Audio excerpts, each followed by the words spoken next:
kulanti wacan saaxiibayaal halkan nagala socotaan waa kanaalka dalkaaga dugso fadlan haddii aad nagu cusub tahay subscribe dhe isla markaana gambalaalka yarkaasii taabo si aad u hesho warbixinahan 24 saac halkan soo gelino waanad ku mahadsantahay waqtigaaga qaaliga ayaadna siisay mahadsanid ayaan ku leenahay intaasba haddaad hore usoo samaysay fadlan muuqaalka leeg saar sina shargare lana wadaag asxaabtaada qaaliga ah mar kale mahadsanid ayaan ku leenahay waxaan idinku soo gudbinaa warbixino la xiriira ama la halmaala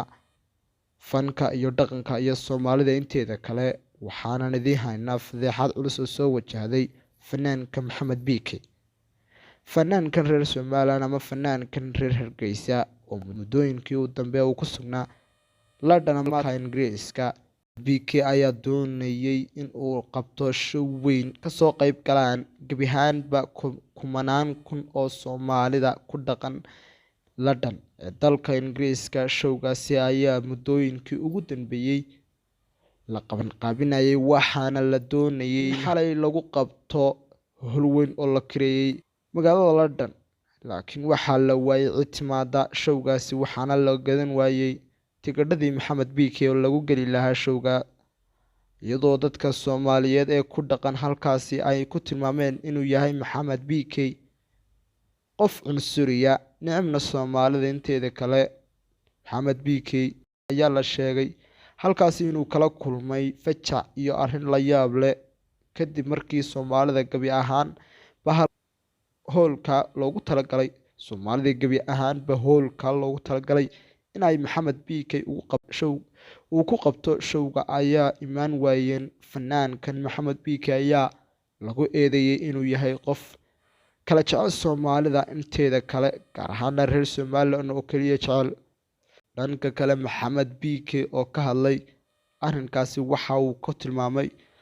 inaanu Soomaalida kala jeclayn ee uu mid u yihiin maadaama uu midkood kala jeclayn inay Soomaalidu mid u yihiin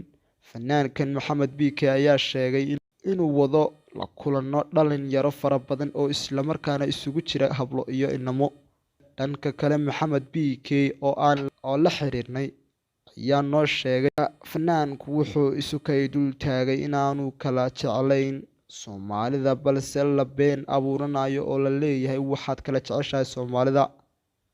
mar aan weydiiyay waxyaabaha ka jira isku daygii dil ee toddobaadyadii la soo dhaafay ee magaalada London ee la xiriiray barnaamijkii Somali Week kaas oo fanaanku noo sheegay inaanay wax dhibaato ka dhicin halkaasi marar badan oo isku daynay inaanu la xiriirno dadkii buuqa ka dhaliyay Somali Week ayaana noo suurtagelin dadkaasi inaan la xiriirno balse waxa weeyaan inaanu xog culus ka keenno dadkaasi buuqaasi ka dhaliyay Somali Week isla mar ahaantaana waad maqlayseen ama kilibyo badan oo la soo dhigay YouTube-ka waa daawateen kuwaasi oo ahaa in ay dadkaasi ku dhawaaqayeen ma doonayno Aydin May oo fanaanku Maxamed Biike waa sidoo sheegay uu ka qaaday hees 18 May halkaasi